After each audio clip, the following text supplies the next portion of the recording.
বন্ধুরা, আপনারা যদি আফগানিস্তানের লড়াকু মানসিকতা এবং অধিনায়ক রশিদ খানের অদম্য জেদকে সম্মান করেন, তাহলে ভিডিওটিতে এক্ষুনি একটি লাইক করে দিন। কারণ আজকের এই ভিডিওতে এমন এক ক্রিকেট যুদ্ধের কথা বলবো যা 2024 টি-20 বিশ্বকাপের ইতিহাসে সোনার অক্ষরে লেখা থাকবে। আহমেদাবাদের নরেন্দ্র মোদী স্টেডিয়ামে দক্ষিণ আফ্রিকা বনাম আফগানিস্তানের এই ম্যাচটি সাধারণ কোনো খেলা ছিল না, বরং এটি ছিল স্নায়ুচাপের এক চূড়ান্ত পরীক্ষা, যেখানে একটা নয় বরং দুটো সুপার ওভারের রোমাঞ্চ আমাদের দেখতে হয়েছে। কিন্তু ভাগ্যের কি নির্মম পরিহাস দেখুন, শেষ পর্যন্ত যখন আফগানিস্তানের হাত থেকে ম্যাচটি ফসকে গেল এবং তারা বিশ্বকাপ থেকে ছিটকে গেল, তখন মাঠের মধ্যেই কান্নায় ভেঙে পড়লেন রশিদ খান। আর তার সেই কান্না দেখে পাথরের মতো শক্ত মানুষেরও চোখ ভিজে যাবে। হারের যন্ত্রণায় কাতর হয়ে রশিদ খান ভারতের কাছে এমন এক আবেগঘন আবেদন জানিয়েছেন যা শুনলে আপনার গায়ের লোম খাড়া হয়ে যাবে এবং ভারতীয় হিসাবে আপনার রক্তও গরম হয়ে উঠবে। আজকের এই ভিডিওতে আমরা জানব ঠিক কি বলেছেন রশিদ খান এবং কেন তিনি ভারতের কাছে বদলা নেওয়ার আর্জি জানালেন। বিশ্বকাপের এই 13তম ম্যাচটি উত্তেজনার সব সীমা ছাড়িয়ে গিয়েছিল, যেখানে টস জিতে প্রথমে বল করার সিদ্ধান্ত নেন আফগান অধিনায়ক। দক্ষিণ আফ্রিকার কুইন্টন ডিকক এবং এইডেন মার্ক্রামের ঝোড়ো ব্যাটিংয়ে ভর করে প্রোটিয়ারা 187 রানের বিশাল টার্গেট দাঁড় করায়। যদিও আজমাতুল্লাহ ওমরজাই একাই 4 উইকেট তুলে নিয়েছিলেন, কিন্তু আসল নাটক তো তখনও বাকি ছিল, কারণ 188 রানের লক্ষ্যে ব্যাট করতে নেমে আফগানিস্তান যেন ঝড় তুলল।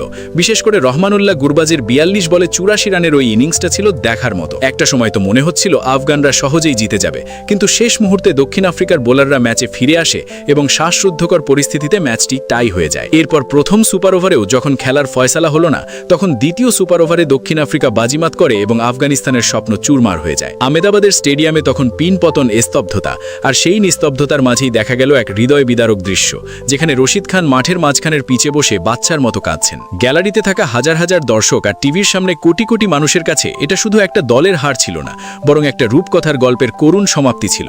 কারণ রশিদ খান তার জাদুকরী স্পিন আর নেতৃত্ব দিয়ে দলটাকে একটা অন্য উচ্চতায় নিয়ে গিয়েছিলেন। পুরস্কার বিতরণী মঞ্চে যখন রশিদ খানকে ডাকা হলো, তখন তার চোখ ছিল লাল আর গলা বাষ্পরুদ্ধ। তিনি কাঁপা কাঁপা গলায় যা বললেন তা শুনে সবার হৃদয় দুমড়ে মুচড়ে গেল। রশিদ খান বললেন যে আজকের এই দিনটা তার জীবনের সবচেয়ে অন্ধকার দিন, কারণ আহমেদাবাদের এই মাঠে দক্ষিণ আফ্রিকার মতো শক্তিশালী দলের বিরুদ্ধে তারা জীবন বাজি রেখে লড়েছিলেন এবং দুবার তাদের হারানোর সুযোগ তৈরি করেছিলেন, কিন্তু শেষমেশ ভাগ্য তাদের সহায় হলো না। তিনি আরও বললেন যে তার দলের ছেলেরা শেষ নিঃশ্বাস পর্যন্ত লড়াই করেছে, কিন্তু এভাবে জোড়া সুপার ওভারে হেরে বিশ্বকাপ থেকে বিদায় নেওয়াটা মেনে নেওয়া খুব কষ্টের। রশিদ খান তার দেশের মানুষের কথা ভেবে আরও বেশি ভেঙে পড়েন, যারা হার হিম করা ঠান্ডাতেও রাস্তার মোড়ে দাঁড়িয়েছিলেন একটা জয়ের আশায়, কিন্তু তিনি তাদের খালি হাতেই ফেরালেন। তবে যাওয়ার আগে রশিদ খান এমন কিছু বললেন যা ভারত ও আফগানিস্তানের সম্পর্ককে এক অন্য মাত্রায় নিয়ে গেল। ক্যামেরার দিকে তাকিয়ে তিনি সরাসরি ভারতের কাছে আবেদন করলেন এবং বললেন যে আমরা তো বিশ্বকাপ থেকে বিদায় নিচ্ছি, কিন্তু আমাদের আত্মা ভারতেই পড়ে থাকবে।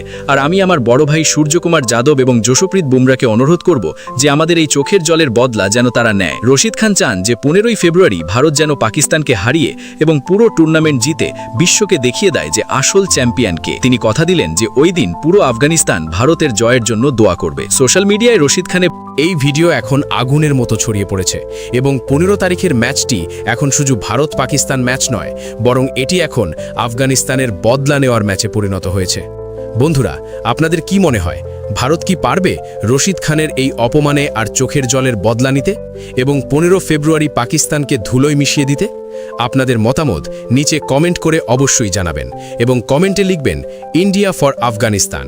আর রশিদ খানের প্রতি ভালোবাসা থাকলে ভিডিওটি লাইক করে আমাদের channel no talking only cricket এখনই সাবস্ক্রাইব করে নিন।